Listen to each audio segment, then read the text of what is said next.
It's only been 5 months, and the uniter-in-chief, President Biden, and the party of love and unity, his party, the Democrats, seem to suddenly have a problem on their hands. More and more, the people that they say are trying to, that they're trying to help, are actually rejecting the help that the Democrats are offering. I'm talking about so-called marginalized groups, Black Americans, immigrants, and especially the Hispanic community. Now, there are signs that the patient is rejecting the Democrat medicine, or is even a patient at all, a cocktail of racial division and authoritarian big government. A recent article from The Intercept caught my attention this morning. The detail that caught my eye specifically was in the tweet that they promoted the Peas with, saying that parents who are fighting CRT in schools, that they are, quote, mostly white. Now, I'm surprised at the candor from left-wing Intercept, because indeed it does appear that many of the parents fighting CRT are not actually white at all. I know that they were referencing Georgia. Maybe most of the parents in Georgia fighting it are white, but that's definitely not a universal statement, and it doesn't describe most of the parents that have been speaking out about this. In fact, here's a clip that made the rounds just this weekend of a mother who identifies as Muslim, Tatiana Ibrahim in New York, and she's speaking to the school board. Her daughter goes to school there. She's speaking out against CRT. Watch what she says. You work for me. I don't work for you. You have a duty. We are entrusting our children to you. We teach our children morals, values when they grow up to commit crimes and end up in prison and kill a police officer. It's our fault? No, it's your fault.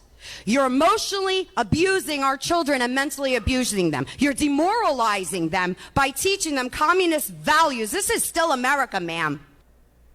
Ooh, and there are many other examples of parents like Asra Nomani, who's been on my radio program, members of so-called marginalized groups pushing back against critical race theory, a Marxist theory. It is absolutely a Marxist theory. It is from Marxism. It is an offshoot of critical theory, and it's endorsed by the Biden administration. All across the country, parents are speaking out. But this is just the tip of the iceberg on a bigger problem for Democrats who constantly hustle race, because other cracks are also appearing in the Democrat Party's efforts to hold on to minority groups that traditionally in the past have voted blue.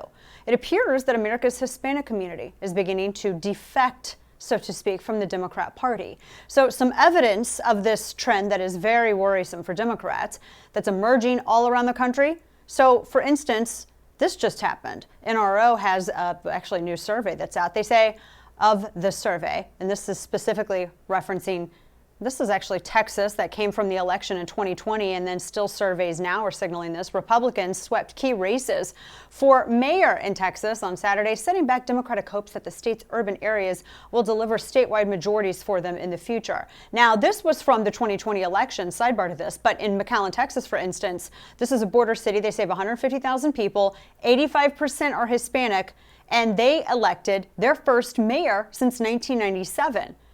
And this is a border city, 85% Hispanic, that elected a Republican mayor.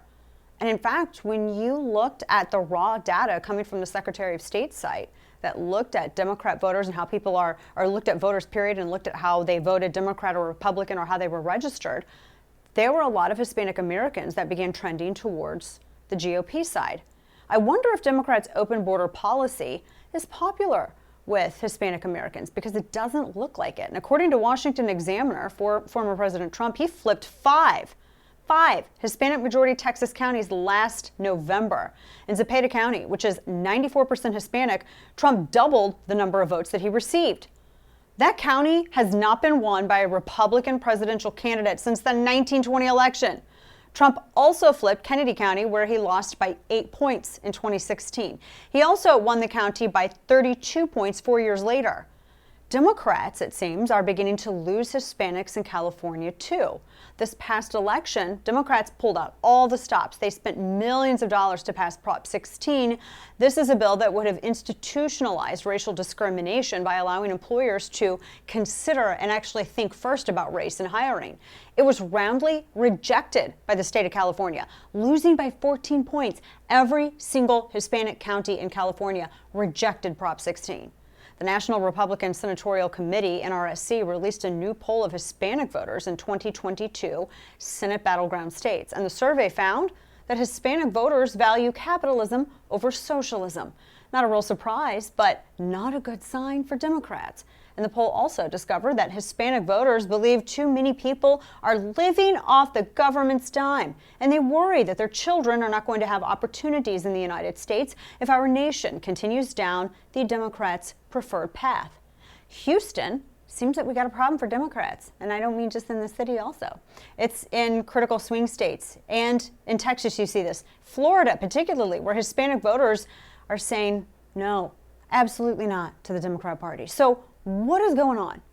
Well, here's what Senator Marco Rubio had to say as to why so many Hispanic voters rejected Democrats in the 2020 election. Watch. I think the future of the Republican Party is a multi-ethnic, multiracial, working class party. And what I mean by working class party are normal, hardworking, everyday people that don't want to live in a city where there's no police department, where people rampage through the streets every time they're upset about something, where their kids are afraid that they're going to fail a college course because unless they agree with their crazy professor, where they're afraid to speak out on what they believe on some issue because they might get fired from their job, where they're going to be called a racist because they wear a MAGA hat or have a sticker on their car. I mean, should the Democrat Party really be surprised by the defection of Hispanic voters? Did the Democrat Party think that Hispanic people immigrated to America to vote for the same policies that were occurring in the countries that they were leaving? Republican Texas candidate Monica De La Cruz Hernandez, who is challenging Democrat Texas Representative Vicente Gonzalez in next year's race, she gives us some insight into the seismic shift that is occurring. So according to a Daily Caller article, De La Cruz Hernandez says that she was first registered as a Democrat, but then later switched to the Republican Party because she said her values changed. She added this about why she shifted to becoming a Republican, saying, quote, "I grew up as a strong Catholic. This area has strong Catholic roots today, Christian roots. Being pro-life and pro-God was very important to me as an individual. And my family is a family that has served its country. My grandfather served in World War II and in the United States Navy, and my brother served 20 years honorably in the United States Air Force. I saw that the Democrat Party was just moving quickly to the left and towards socialism. And those just did not align with my values any longer," end quote.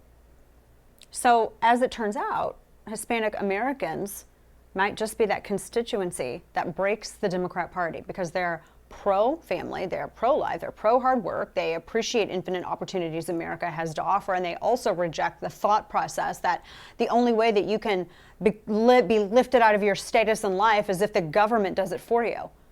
No, they reject that. And because, unlike so many ungrateful Americans on the left today, they understand what it means to even have opportunity. Because so many people who immigrate to the country and become part of the big O American family, they are coming from countries that have long embraced socialistic policies, that have bankrupted those sovereign nations. They've seen the desperation of people trying to flee communist Venezuela. They've experienced the corruption of drug money and the cartel control that has had on parts of government in Mexico. They've boarded leaky boats and crossed the open ocean from Cuba for the chance at the American dream. And these are people who are willing to risk dying to get to America. And once they're here, many serve in our military and have died fighting for America. They don't believe that the Democrat Party, their libelous lies, that this is a white supremacist nation. And they don't believe that their color or ethnicity should be a hurdle for them succeeding. And that's why so many come to the United States, wave after wave of people since the beginning of this country. And once they arrive, they quickly rise. They become entrepreneurs, mayors, members of Congress, and they get that reward for their belief and effort and civic participation in the American system. And while the left, who now dominates the Democrat Party, they're busy tearing down America. And Hispanics are the latest group of people that are busy building up the country as opposed to tearing it down like socialists that they see on the left, with the same ingredients that have made every generation of immigrants rise into the middle class and even into the stratosphere. And those ingredients are hard work, family, freedom, belief in God, and reliance, being reliant on oneself, realizing that life is an employer. What you put into it is what you get out of it. And no group demonstrates a better love of these values than American Hispanics. We're a nation of immigrants, unlike any that the world has ever known. You know, there's this saying that you can go to France and become French, you can go to Italy and become Italian, or you can't become Italian, you can't become French. You can go to Spain, but you can never become Spanish. You can go to Greece and you can never become Greek, right? But you can come to the United States and you can be American. The great experiment from where so many people, it's e pluribus unum, where one people who believe in freedom, limited government, and the possibility of the individual. The combinations of cultures, the cultural appreciation and ideas, like our Hispanic community who embrace the American idea. That's made us the envy of the entire planet, allowing us to continue to lead in technology and culture. There is nothing like it in the world. And now we see the Hispanic community is growing in number and political power. And it turns out, if the Hispanic people want a revolution in America, it's not the one that the left's offering. They've seen that version of revolution. They've seen that before. They've been down that road and they know that it's a utopian pipe dream. Only the elite Democrats and the white trust fund socialists want a socialist revolution, like the Castro kind of Cuba, Chavez and Maduro of Venezuela. The Democrats, they want socialism so they can consolidate their power and rule over other people. Now, speaking of Venezuela, that once thriving Latin nation has descended into abject poverty. The Venezuelan currency, the bolivar, is so worthless. People take the currency and they use it as cloth to make handbags and wallets. And meanwhile, this is how big old man of the people, Nicolas Maduro, the president of Venezuela himself, lives. Here he is. He's eating dinner by the world-famous Salt Bay in an overpriced restaurant. That guy, Salt Bay, by the way, received a lot of criticism for this video. A lot of criticism for this video. Being in the ruling party in a socialist, really it's a Marxist country, is a really good gig if you can get it. And that's communism in a nutshell. Socialism is just a stepping stone. In the end, it's all trash. The elite eat steak while the people eat dirt. Hispanic Americans, they've seen what happens. And they do not intend on seeing that here in the United States. And they're not looking for more government. They're looking for a government that just gets out of the way so they can set their work ethic and creativity loose. And more minority groups like Hispanic Americans are waking up to that, to the fact that the Democrats are the anti-freedom, anti-family, I mean, they literally did take God out of the pledge, an anti-American party.